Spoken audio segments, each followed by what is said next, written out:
Subscribe करें और bell दबाएं ताकि कोई खबर रह न जाए।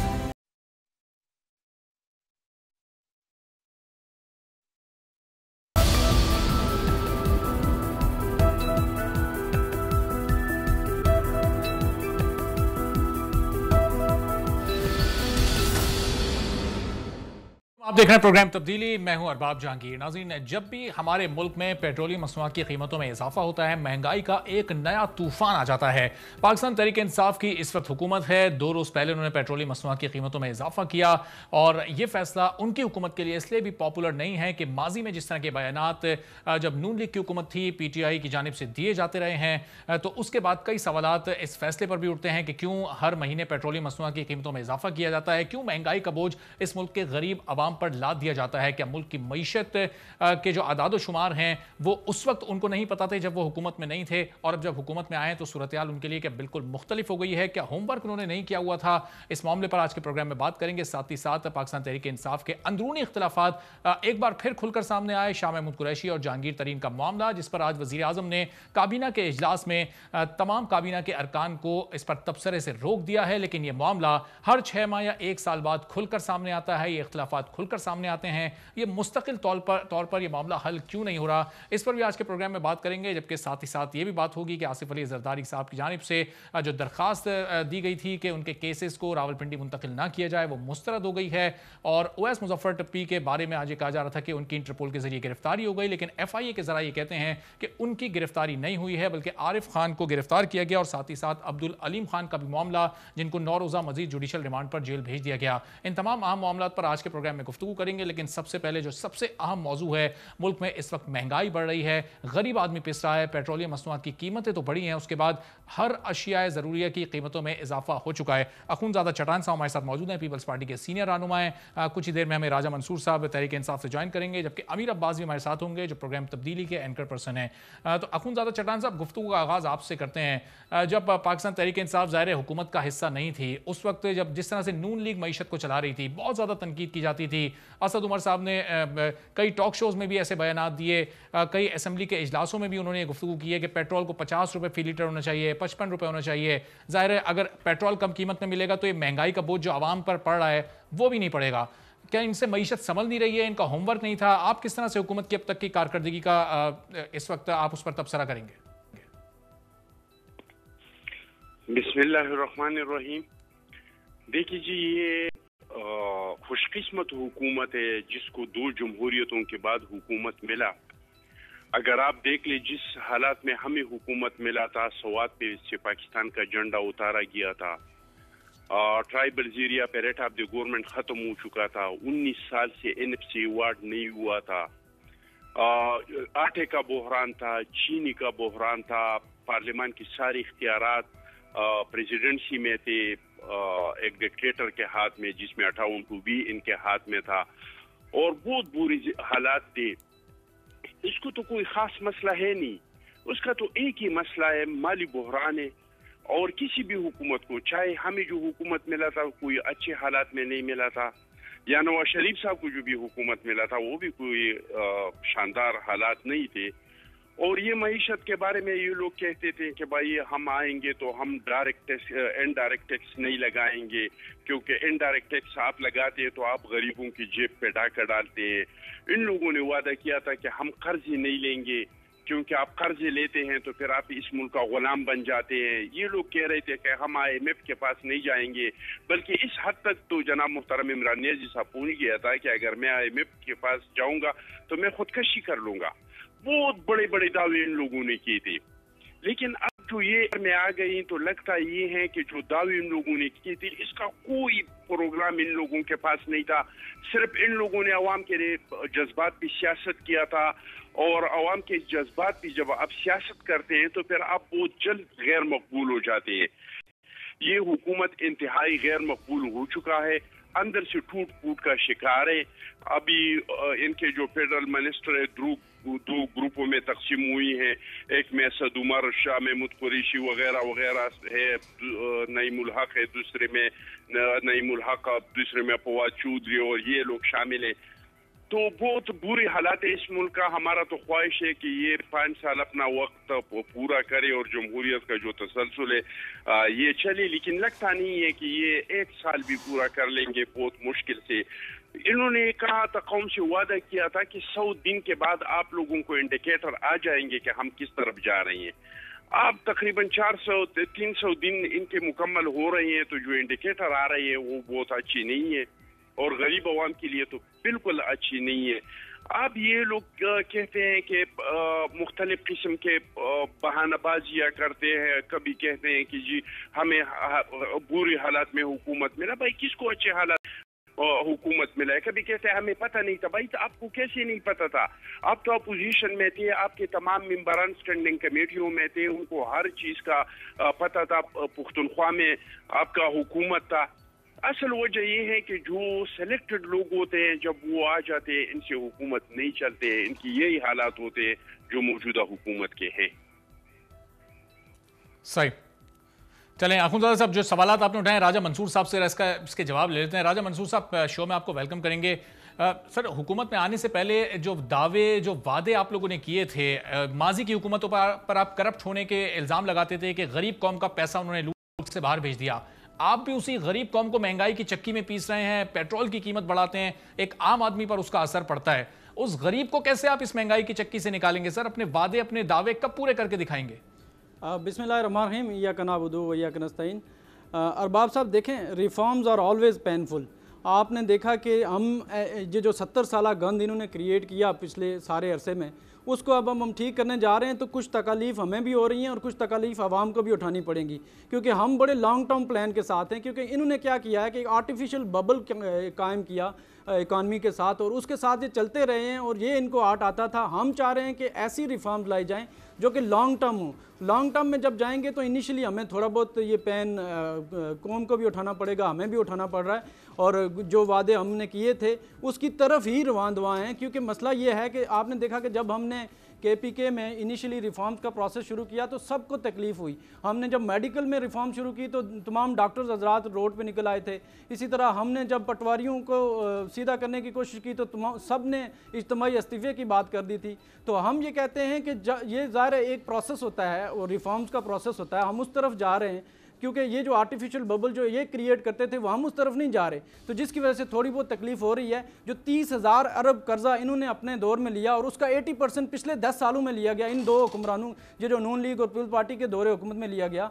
तो वो जो कर्जा है उसकी किस्तें भी हमें अदा करनी है, हमने इकॉनमी को भी ठीक करना है, उसके साथ महंगाई को भी कंट्रोल करना है। तो ये सारे चैलेंजेस हम साथ लेके चल रहे हैं और इंशाल्लाह ताला आप देखेंगे कि वक्त के साथ साथ ये जितना भी हमारे जो लॉन्ग टर्म प्लान्स हैं ये उसी तरह ये रिजल्ट्स आएंगे। जिस तरह KPK में लोग हमें कहा करते थे कि ये डिलीवर नहीं कर रहे, और लेकिन 5 साल बाद लोगों ने देखा कि हमने डिलीवर किया और उन्होंने हमें 2 तिहाई अक्सरियत से कामयाब करवाया। तो ये यहाँ पर भी इसी वक्त जो इनिशियल डेज़ हैं हमें पूरी तरह एहसास है कि कौम जिस तरह महंगाई की चक्की में पिस रही है, हमें पूरी तरह एहसास है कि किस तरह ये जो पिछले जो बोझ हम पे लादे गए और उसकी वजह से हमें तकलीफ हो रही है। हमें इस सारी बात का एहसास है, लेकिन at the end we are committed कि हम इस मुश्किल बहरान से निकलेंगे। राजा साहब, ये जिन रिफॉर्म्स का आप जिक्र कर रहे हैं, ये रिफॉर्म्स अभी होने में मजीद कितना टाइम लगेगा और कितना सख्त वक्त इस कौम को झेलना होगा? मेरे ख्याल से ये ज़्यादा से ज़्यादा 1.5-2 साल की बात है। 1.5-2 साल में ये मामला सेटल होना शुरू हो जाएंगे और आप देखेंगे कि हमारी जो डायरेक्शन है, जिस तरह इमरान खान ने वो शुरू दिन से ये रोड मैप तय किया हुआ है और उसी पे गामज़न है, वो इंशाल्लाह ताला 1.5-2 साल में उसके समरात अवाम को मिलना शुरू हो जाएंगे इंशाल्लाह। सही। अमीर, आप गुफ्तगू सुन रहे हैं राजा मंसूर साहब की, बस 1.5-2 साल की और बात है, उसके बाद ये जो रिफॉर्म्स ला रहे हैं इसके समरात आवाम को मिलना शुरू हो जाएंगे। फिर इस मुल्क से महंगाई का भी खात्मा हो जाएगा, ये जो इनडायरेक्ट टैक्सेस आवाम पर लग रहे हैं इसका भी खात्मा हो जाएगा, पेट्रोलियम प्राइसेस भी फिर नहीं बढ़ा करेंगी। मुतमईन आप हो रहे हैं राजा मंसूर साहब के आर्गूमेंट से? मैं तो राजा साहब के वज़ीर आज़म की बातों से मुतमईन नहीं हो रहा हूँ, इनके वज़ीर ख़जाना की बातों से मुतमईन नहीं हो रहा हूँ। तो राजा साहब मुश्किल ही है कि मुतमईन कर पाए। लेकिन जो चट्टान साहब ने फरमाया है, ज़रा उसको अगर आप दोबारा ध्यान में रखें, इकॉनमी जो है वो बुरी हालत में मिली है, इसमें कोई शक नहीं है। मियाँ साहब के बाद इमरान खान साहब को मुल्क में कर्जे भी हैं, मुल्क में गुर्बत भी है, मुल्क में अनएम्प्लॉयमेंट भी है। आपके यहाँ 60% आपकी कुल आबादी का यूथ है, जिसको जो लाइबिलिटी है इस वक्त इस मुल्क के ऊपर, आपने उस लाइबिलिटी को पोटेंशियल में कैसे तब्दील करना है, ये सारे चैलेंजेस हैं। आपकी एग्रीकल्चर जो है वो तबाह हो चुकी है। जो आपकी मेजर जो आपकी इकोनॉमी जो जिस पे डिपेंड करती थी, आपकी जो एक्सपोर्ट्स हैं वो बढ़ नहीं पा रही हैं, इंपोर्ट्स आपकी ज्यादा हैं। ये सारे चैलेंजेस मिले हैं इमरान खान साहब को, इसमें कोई शक नहीं है। यहाँ तक तहरीक इंसाफ की बात बिल्कुल 110% ठीक समझते हैं हम। और कम से कम मैं या कुछ और रैशनल लोग हम ये तवक्को भी नहीं कर रहे थे इमरान खान साहब से कि वो ओवरनाइट सब कुछ ठीक कर देंगे। ऐसी तवक्को करना भी जो है वो मेरा ख्याल है जहालत पर मबनी है कि हम कहें कि शायद हुकूमत इन 6 महीनों के अंदर सब कुछ ठीक कर दे। लेकिन हम ये भी तवक्को नहीं कर रहे थे कि हुकूमत इन 7 महीनों के अंदर या 6 महीनों के अंदर कोई इकोनॉमिक विजन कौम के सामने नहीं रखेगी। मुझे जिस बात की शिकायत है हुकूमत से या जो चीज मुझे खटक रही है वो ये कि ये अभी तक कोई विजन सामने नहीं ला पा रहे हैं कि इनका फ्यूचर इकोनॉमी प्लान क्या होगा। एक शॉर्ट टर्म प्लान होता है, एक मिड टर्म प्लान होता है, एक लॉन्ग टर्म प्लान होता है। आप कौम के सामने प्लान तो रखें, उस प्लान के ऊपर अमल दरामद के लिए 20 साल लग सकते हैं, 30 साल लग सकते हैं। कौम आपकी बात मानेगी, आपको अगले 4-5 इलेक्शन जो है वो और जनरल इलेक्शन में आपको वोट देगी। इमरान खान साहब 2050 तक वज़ीर आज़म बन जाएंगे। लेकिन विजन तो रखा जाता है ना कौम के सामने, विजन नहीं रख पा रहे हैं। इकोनॉमी से रिलेटेड मैं आपसे बात कर रहा हूँ। अब असद उमर साहब जो है जिनका इतना कट काट बनाकर पेश किया जाता रहा और जिनको को पाकिस्तान की इकोनॉमी का बाबाए मैशत और एडम स्मिथ बनाकर पेश किया गया और सोशल मीडिया के ऊपर उनके वो चर्चे किए जाते थे और पता नहीं एंगरों के अंदर कौन सा तीर मार लिया असद उमर साहब ने और पता नहीं ये कौन सी दुनिया की मैशतों को जिंदा करके और बीमार मैशतों को जिंदा करके और ये पाकिस्तान के वजीर खजाना आके बन गया। कुछ भी नहीं निकला। आप वो दूसरे देख लें, हमाद अजहर साहब जो इनके स्टेट मिनिस्टर फॉर रेवेन्यू है, वो रेवेन्यू जो है वो आपका टैक्स रेवेन्यू नहीं बढ़ पा रहा है। अब बहुत सारी मैं तो देखिए, मैं कोई इकोनॉमिस्ट तो नहीं हूँ, मैं तो स्टूडेंट ऑफ इकोनॉमी हूँ ना, मैं तो स्टूडेंट ऑफ पॉलिटिक्स हूँ। मेरा जो दानिश है उसके अंदर भी ऐसी बहुत सारी चीजें मौजूद है कि जो हो सकती थी जो नहीं हो पा रही हैं। बहुत सारे ऐसे लोग जो है जिनको टैक्स नेट में लाया जा सकता था उनको टैक्स नेट में नहीं लाया जा रहा। जो अनडॉक्यूमेंटेड इनकम है या अनडॉक्यूमेंटेड इकोनॉमी है, ब्लैक इकोनॉमी है, उसको वाइट कैसे करना है, उसको डॉक्यूमेंटेड कैसे करना है, वो किया जा सकता था, वो नहीं हो पा। अब चौथी दफा आप देखें इन्होंने एक्सटेंड किया है जो टैक्स रिटर्न फाइल करने हैं। ये 2017-18 के टैक्स रिटर्न है, वो फाइल करने के लिए चौथी दफा एक्सटेंशन दी जा रही है। उस एक्सटेंशन के बावजूद 1.8 मिलियन बमुश्किल जाके आपके टैक्स फाइलर हुए, मुश्किल से 18 लाख 22 करोड़ लोग हैं जिनमें से अगर आप टैक्स फाइलर की जो एज है अगर उस पर जाए तो उसमें बमुश्किल 18 लाख लोग चौथी एक्सटेंशन के बाद फाइलर हुए। विजन नजर नहीं आ रहा है। हमाद अजहर साहब हो, असद उमर साहब, अब इनके जो बेशतर वुज़रा हैं अरबाब, वो वुज़रा नहीं लग रहे हैं, वो खादिम नहीं लग रहे हैं, वो हॉलीवुड स्टार लग रहे हैं। वो लग रहा है कि शायद वो एंजॉय करना शुरू हो गए इक़्तिदार को। भाई ये इक़्तिदार जो है ये कांटों की सेज है, ये फूलों का बिस्तर नहीं है, ये कांटों की सेज है। आप इसको फूलों का बिस्तर समझ के इस पर लेट गए।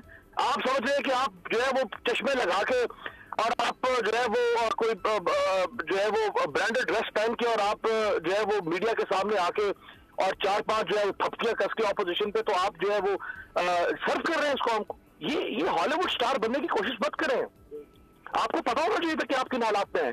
चट्टान साहब ने जो बात कही ये बड़ी इंपॉर्टेंट बात है कि हमेशा इमरान खान साहब नून लीग और पीपल्स पार्टी के बारे में एक बात कहते थे कि नून लीग भी बारियां लेती रही है और पीपल्स पार्टी भी बारियां लेती रही है। बात तो ठीक है। अब इमरान खान साहब भी बारी ले चुके हैं।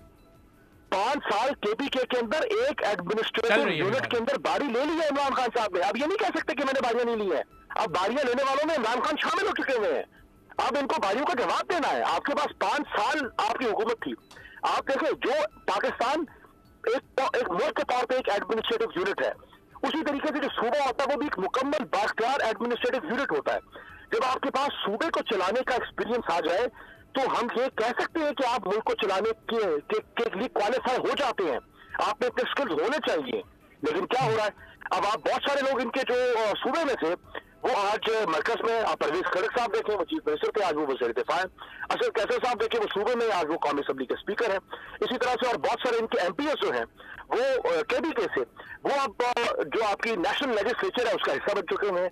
तो इनके पास लेजिस्लेशन का भी एक्सपीरियंस है, इनके पास गवर्नेंस और डिलीवर करने का भी एक्सपीरियंस है। फिर समझ नहीं आ रही है कि फिर ये कर रहे हैं। अब आप इनका बीआरटी पेशावर देख लें, वो बीआरटी पेशावर जो है उसी के ऊपर इमरान खान साहब को अपने 6 बार उसकी डेट्स आ चुकी खटक साहब हैं। से उसका सॉफ्ट लॉन्च 23 मार्च को होना था, वो अब भी नहीं हो सका है। हाँ जी, उसी के ऊपर इमरान खान साहब को चेक करना। अब आप देखें, इमरान खान साहब ने वादा किया था, बहुत जबरदस्त वादा था, बहुत जबरदस्त वादा था कि मैं हर वीक या बाई वीकली वेडनेसडे को, जिस तरीके से British prime minister house of common में आके वो जवाब देता है खुद सवालों के, इमरान खान साहब ने कहा कि जी मैं ये रवायत शुरू करूंगा पाकिस्तान में। बहुत जबरदस्त भाई, हम यही तो चाहते थे कि मुल्क पे हो। अब क्या हो गया, 7 महीने हो गए इमरान खान साहब आते ही नहीं असेंबली के अंदर। जब आप असेंबली के अंदर नहीं आएंगे, जब प्राइम मिनिस्टर, चीफ एग्जीक्यूटिव, जब leader of the house assembly में नहीं आएगा, लीडर ऑफ द हाउस की पार्टी की अटेंडेंस कैसे पूरी होगी, वो कोरम पैक्ट कैसे पूरा होगा? तो बहुत सारी गलतियां हो रही हैं। या तो इमरान खान साहब कोई बिल्कुल हेड ऑन हेड लें, इनके जेहन में कोई और प्लान है, हमें जो प्लान नहीं है, या तो खान साहब के यही तो मसला है इस हुकूमत के साथ के इलेक्शन से पहले अमीर जो बड़ी बड़ी बातें की गई थी, आज ये हुकूमत, ये वुज़रा उन्हें अपनी की हुई बातों में ही फंस रहे हैं, चाहे इकोनॉमी का मामला हो, चाहे जहांगीर तरीन और शाह महमूद कुरैशी वाला मामला। तो अब इस वक्त जो जहांगीर तरीन और शाह महमूद कुरैशी साहब वाला मसला है, अखुनज़ादा चट्टान साहब, क्या आप समझते हैं कि जो अदालत से शख्स नाअहल हुआ हो उसको काबीना के किसी इजलास का हिस्सा होना चाहिए, उसमें बैठना चाहिए एज एक्सपर्ट या एज डिसीजन मेकर, किसी भी हैसियत में वो काबीना के किसी इजलास में आ सकता है, इन्वाइट किया जा सकता है उसको वज़ीर आज़म की जानिब से? देखिए जी, इस बारे में भी जनाब मुहतरम इमरान नियाज़ी साहब के अपने बयानात मौजूद है। जिस टाइम पे यूसुफ रजा गिलानी साहब को अदालत ने नाअहल किया था, इस टाइम का भी रिकॉर्ड मौजूद है कि पीटीआई वाले, तमाम पीटीआई वाले और जनाब मुहतरम इमरान नियाज़ी साहब खुद क्या फरमा रहे थे। फिर इसके बाद नवाज शरीफ साहब के बारे में भी इसका एक विजन है कि जब नवाज शरीफ साहब अदालत उनसे नाअहल हुए तो क्या कह रहे थे जनाब मुहतरम इमरान नियाज़ी साहब और इनके पार्टी के लोग क्या कह रहे थे, वो तो रिकॉर्ड का एक हिस्सा है। असल में ये मुखलिस नहीं है इकानमी के साथ कि पाकिस्तान का इकानमी मजबूत हो। अरबाब साहब, आप मुझे ये बताए, मुझे दुनिया में कोई आप इस तरह का एक मुल्क बताए जहाँ पे सियासी इस्तेहकाम नहीं हो और वहाँ पे माशी इस्तेहकाम आ जाए। माशी इस्तेहकाम के लिए जरूरी है कि मुल्क में सियासी इस्तेहकाम हो। अब अगर आप कहते हैं कि मैं अपोजिशन के साथ हाथ नहीं मिलाता हूँ, आप अगर अपोजिशन का मैंडेट नहीं मानते हैं, तो वो आपके मैंडेट को कैसे मानेगा? कौम ने या किसी ने आपको वजीर आजम का मैंडेट दिया है, तो कौम ने अपोजिशन को अपोजिशन का मैंडेट दिया है। अगर आप इनके एहतराम नहीं करेंगे मैंडेट का, वो आप लोगों के किस तरह से मैंडेट का एहतराम करेंगे?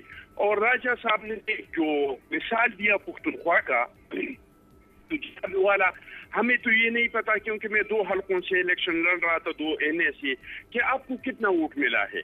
मुझे तो तब पता चलता है जो मेरे पोलिंग एजेंट पोलिंग स्टेशन के अंदर होता गिनती के टाइम पे और वो साइन कर देता, तो मुझे पता चलता है कि मैंने कितना वोट लिया है, आपके नुमाइंदे कितना वोट लिया है। मेरे पोलिंग एजेंट को तो 11 बजे तक पोलिंग स्टेशन में नहीं छोड़ा। 11 बजे के बाद लड़ के जब हमने अपने पोलिंग एजेंट को बिठाया तो 6 बजे उनको वापस निकाला। बाकी आपकी सूबे के जो हालात है, आपने दो चीजें वहां पे की हैं जो मेरे जहन में याद है, जो मुझे याद है। इस हालात में कि 37 अरब का कर्जा था पुख्तनख्वा सूबे पे, जब ये इक़्तिदार मुंतकिल हो रहा था अवामी नेशनल पार्टी और पीपल्स पार्टी के मुश्तरका हुकूमत से पीटीआई को, इस टाइम पे पुख्तनख्वा सूबे पे 37 अरब कर्जा था। लेकिन जब हुकूमत खत्म हो रहा था पीटीआई का, तो ये कर्जा 372 अरब तक पहुंच गया था। ये 372 अरब में मुझे 2 चीजें याद है। एक हयाताबाद में एक पुल बनाया था तो अब क्रिक हो चुका है, बड़ी गाड़ी उस पर नहीं गुजर सकते हैं।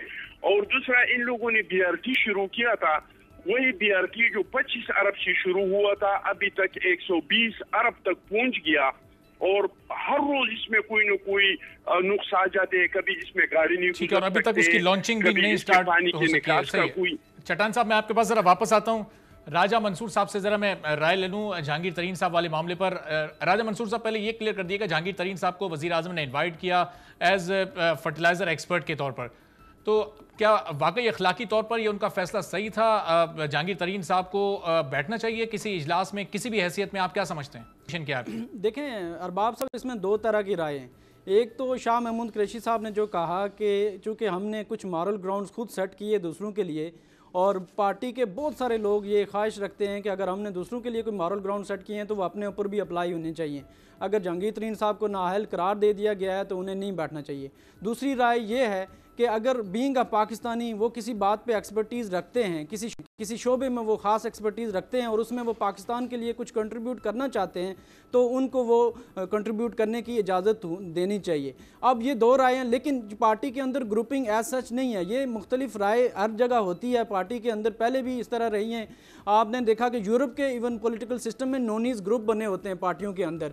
लेकिन जो खुशखबरी की बात है वो ये है कि सैफुल्लाह खान नियाज़ी को चीफ ऑर्गेनाइज़र इसलिए बनाया गया इमरान खान ने कि आप पार्टी को शख्सियात के चुंगल से निकालें और सिस्टम के ताबे करें। और इंशाल्लाह ताला आप आने वाले वक्तों में देखेंगे कि हम एक ऐसा कॉन्स्टिट्यूशन बना रहे हैं।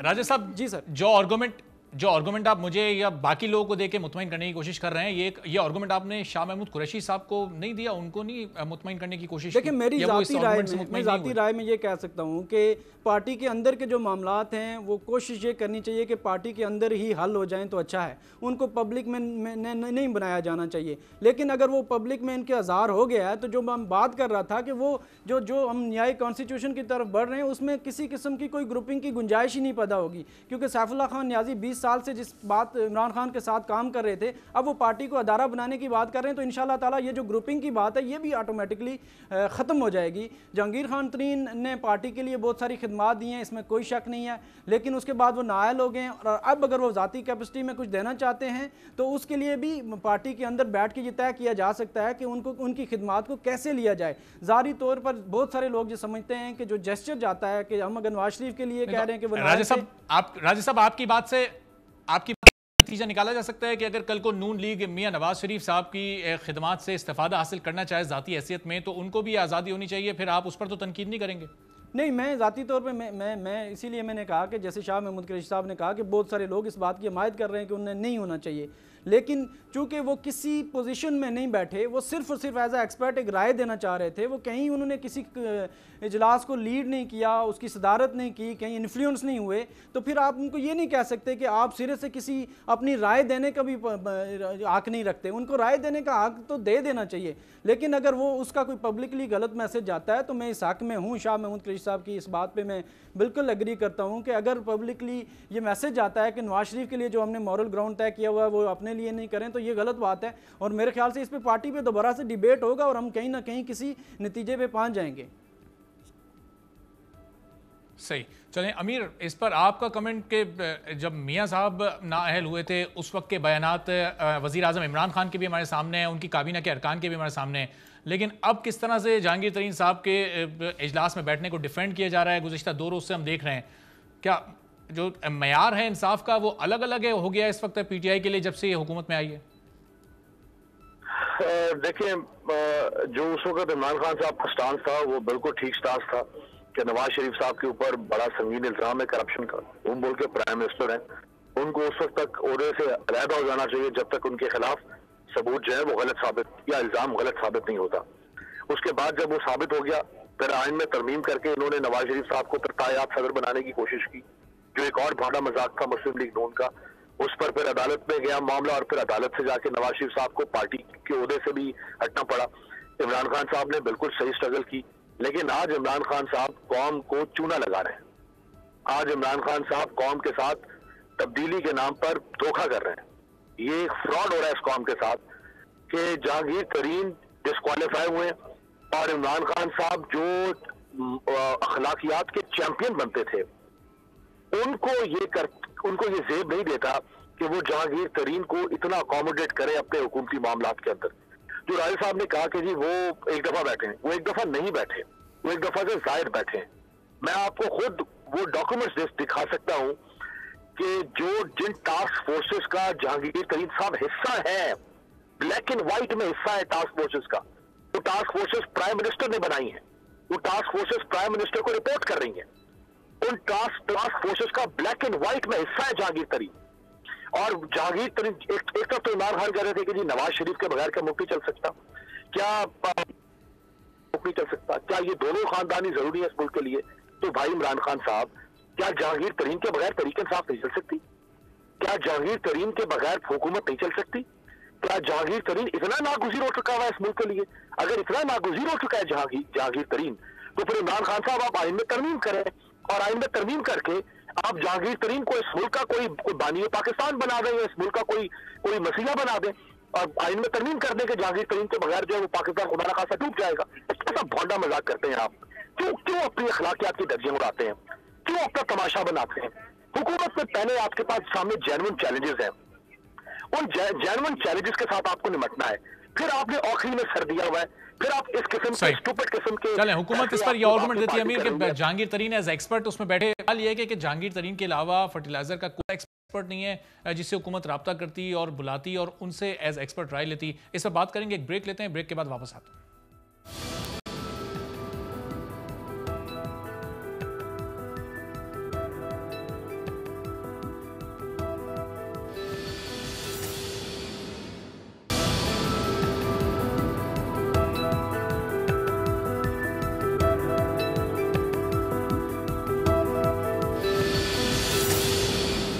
प्रोग्राम में फिर आपको खुशामदीद कहते हैं। ब्रेक से पहले हम बात कर रहे थे कि अदालत की जानिब से अगर किसी शख्स को नाअहल करार दिया गया है तो वफाकी काबीना के इजलास में किस हैसियत में उनको बिठाया जा सकता है। तो राजा मंसूर साहब, अब सवाल तो ये पैदा होता है कि अलीम खान भी इस वक्त उनके रिमांड में भी 9 रोज़ की तौसी हो गई है। कल को उनको भी अगर अदालत से कोई नाअहली हो जाती है, कोई सज़ा हो जाती है, उसके बाद कहीं ये मिसाल फिर दोहराई ना जाए जिस तरह जहांगीर तरीन साहब वफाकी काबीना के इजलास में बैठे नजर आए, कहीं सूबाई काबीना का इजलास चल रहा हो पंजाब की और उसमें अलीम खान बैठे हों, फिर आप ये वजाहत दे रहे हो कि वो तो सिर्फ एक्सपर्ट के तौर पर आए थे।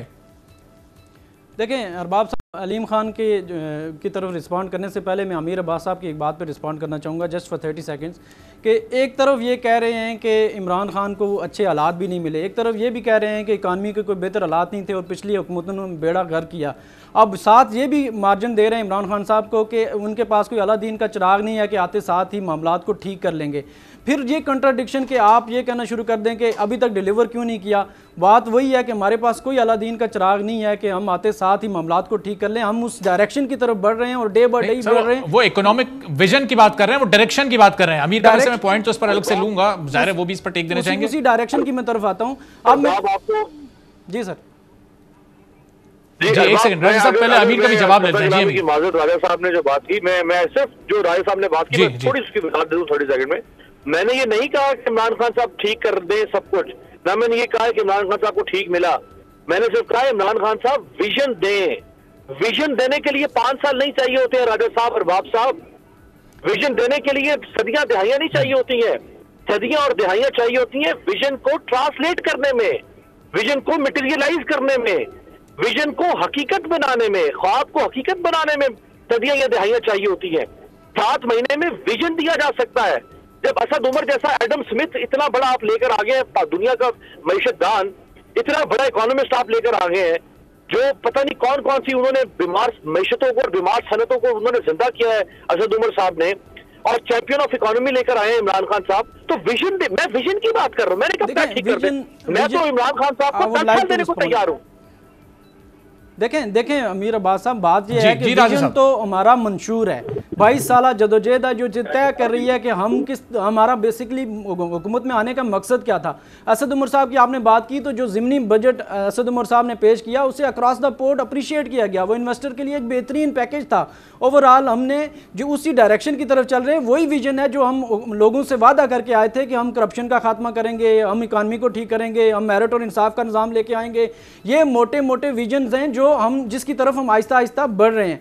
अब coming back to Aleem Khan Sahab, देखें एक तरफ इससे एक बात तो तय होती है और एक बात साबित होती है कि ये जो अपोजिशन वाले शोर शराबा कर रहे थे कि ये एहतसाब जो है सिर्फ अपोजिशन का हो रहा है, अलीम खान केस में ये तो साबित हो गया कि कम से कम नैब को हम डायरेक्शन नहीं देते बल्कि नैब आज़ादी के साथ काम कर रही है, और अलीम खान साहब का केस उसकी मिसाल है। और साथ ही अलीम खान साहब का इस्तीफ़ा दे देना इस बात पे इखलाकी बरतरी है हमारी कि हम जब हमारे ऊपर कोई केस आता है तो हम ऑटोमेटिकली उस तरफ हुकूमती ओहदों को छोड़ देते हैं। अब अलीम खान साहब जब अदालतों से बरी होकर वापस आ जाते हैं तो वो दोबारा से सीनियर वजीर के हैसियत से परफॉर्म करना शुरू कर देंगे।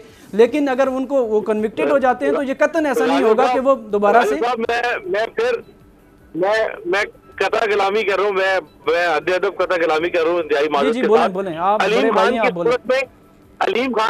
अलीम खान की सूरत में आप अखलाकी बर्तरी दिखाते हैं, जहांगीर तरीन की सूरत में अखलाकी तबाही दिखाते हैं। नहीं, जहांगीर खान तरीन को हमने कोई ऑफिशियल ओहदा नहीं दिया, मासवा इसके कि उसकी एक्सपर्ट ओपिनियन ले रहे हैं। एक्सपर्ट ओपिनियन लेने में क्या हर्ज है? मेरे ख्याल से मुझे तो इसमें कोई गलत बात नजर नहीं आती। देखिए, एक्सपर्ट ओपिनियन जो है वो पार्टी की हैसियत में तो दिया जा सकता है किसी हद तक, लेकिन हुकूमती हैसियत पे नहीं देना चाहिए ना। नहीं, हुकूमत कल को आप रास्ता खोल रहे हैं ना, फिर आप और बहुत सारे कन्विक्टेड आएंगे।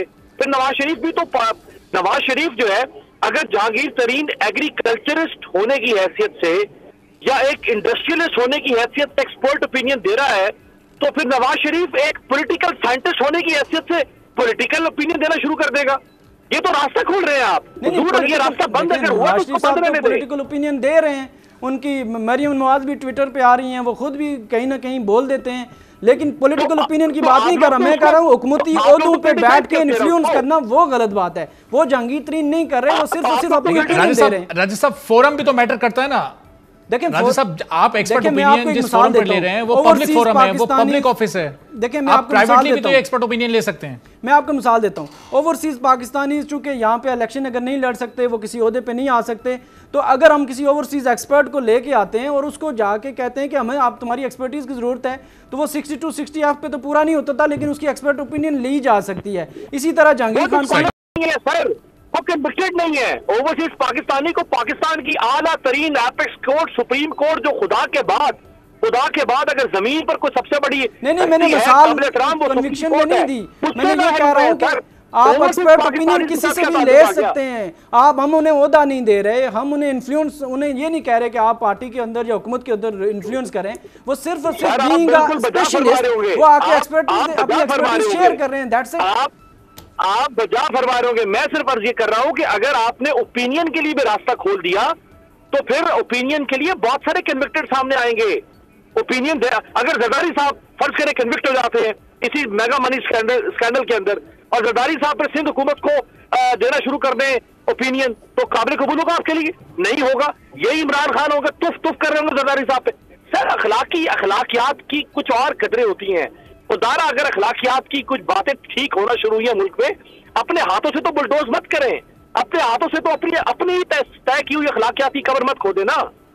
नहीं, हम आज भी इस बात पे कायम हैं कि अगर कोई कन्विक्टेड है तो उसको हुकूमती ओहदा नहीं मिलना चाहिए, उसे हुकूमत में इन्फ्लुएंस करने का कोई इख्तियार नहीं है, उसका कोई काम नहीं है कि वो हुकूमत के मामलात में जाके दखल अंदाजी करे। हाँ, अगर कोई ज़ाती हैसियत में कह रहा है कि मेरे पास ये प्रोपोजल है और वो दे रहा है, उसमें मेरे ख्याल से उसको पढ़ने और देखने में मुझे नहीं लगता कि कोई हर्ज है। तो चले उनसे रिटर्न प्रपोजल मंगवा लेते, रिटर्न प्रपोजल मंगवा के उनको बाय बाय कर देते ना। वो तो मुस्तकिल नत्थी आने वाले दिनों में इसमें भी आपको खुशखबरी मिलेगी इंशाल्लाह। आने वाले दिनों इसमें पार्टी के अंदर डिबेट हो रहा है और इंशाल्लाह ताला आपको नजर आएगा कि क्लियर लाइन क्या है। चलें अमीर अब, हाँ, राजा साहब कह रहे हैं कि कोई ना कोई क्लियर लाइन इस पर पार्टी की वाज़ेह आ जाएगी। अभी तो खान साहब ने भी काबीना के अरकान को इस पर बात करने से और इस पर तबसरा करने से रोक दिया। जरा चट्टान साहब काफ़ी देर से गुफ्तगू में शामिल नहीं है, उनको भी शामिल गुफ्तगू कर लेते हैं। चट्टान साहब, जरदारी साहब की भी मुश्किलात बढ़ती जा रही हैं। आप देखें, अलीम खान की गिरफ्तारी हुई, अभी तक वो तहवील में हैं, उनके रिमांड में तोसी हो रही है, लेकिन PTI का क्लियर स्टांस है कि वो मुदाखलत इस केस में नहीं कर रही। लेकिन जरदारी साहब की जमानत जब बढ़ती है, सिर्फ पेशी होती है, तो इतना शोर मचाया जाता है पीपल्स पार्टी की तरफ से। बिलावल ने पूरा ट्रेड मार्च निकाल दिया। अब जो फवाद चौधरी कह रहे थे कि अब्बू बचाओ मार्च है, तो पीपल्स पार्टी एहतसाब का उस तरीके से सामना क्यों नहीं कर रही जिस तरह इस वक्त आप देखें तहरीक इंसाफ कर रही है। कोई भी कन्विक्ट होता है फौरी तौर पर वो रिजाइन करता है, अपनी इन्वेस्टिगेशन पूरी करता है और पार्टी भी मुदाखलत नहीं करती उसमें। देखिए जी, हमने तो हमेशा से एहतसाब का सामना किया है।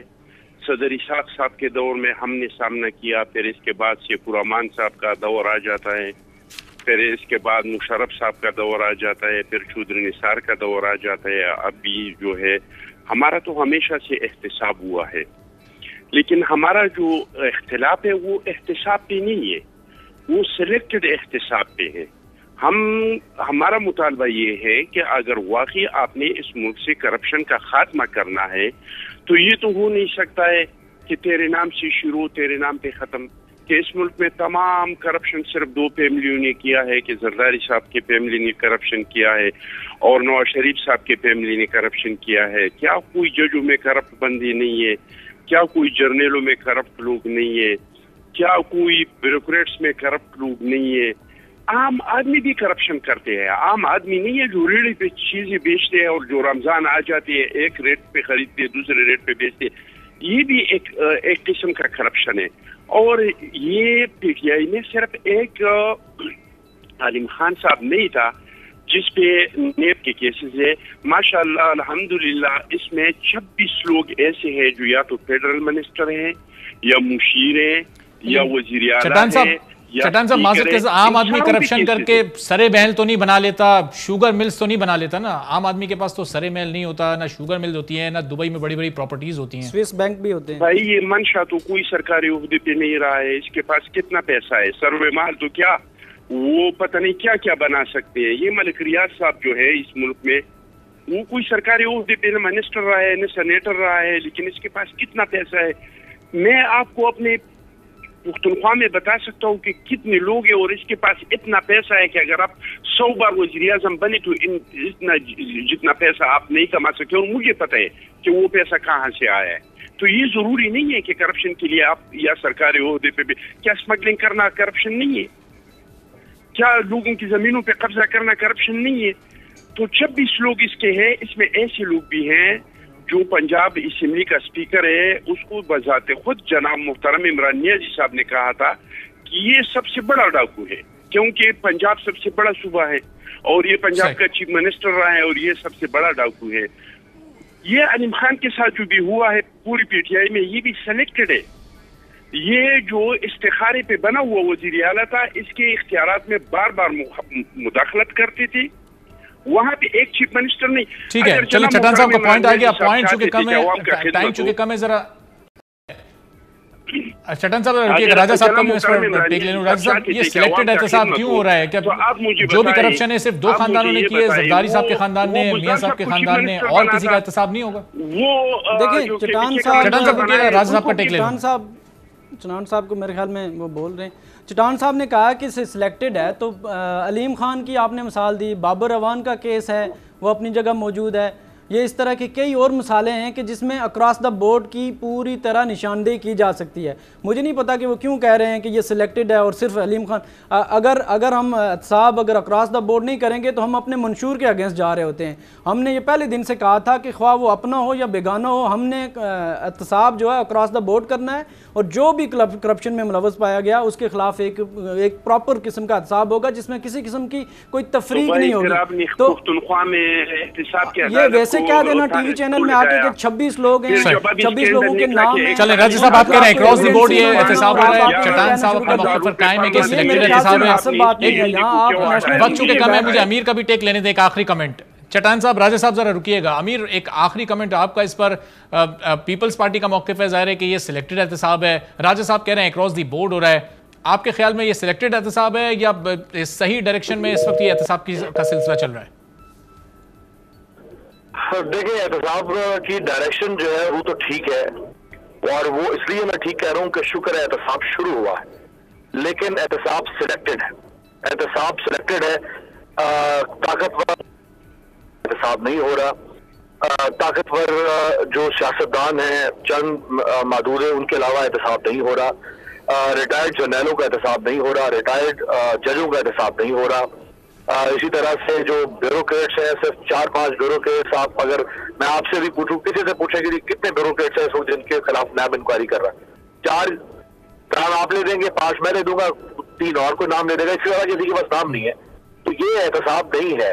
आपके ब्यूरोक्रेसी ने जितनी करप्शन की है, आपके बिजनेस टाइकून्स ने जितनी करप्शन की है, मलिक रियाज से लेके और बाकी और बहुत सारे लोग, इनके खिलाफ उस तरीके से एहतसाब नहीं हो रहा। सबसे बड़ी बात ये कि एहतसाब, ठीक है, चलो अमीर, आप कह रहे हैं कि एहतसाब हो रहा है, सही डायरेक्शन में चल रहा है, लेकिन सिलेक्टेड हो रहा है। बहुत शुक्रिया अमीर अब्बास, अखुंज़ादा चट्टान, राजा मंसूर साहब, आप तमाम का प्रोग्राम में शिरकत के लिए। आज के प्रोग्राम से नाज़रीन इजाजत दीजिए, अल्लाह हाफ़िज़।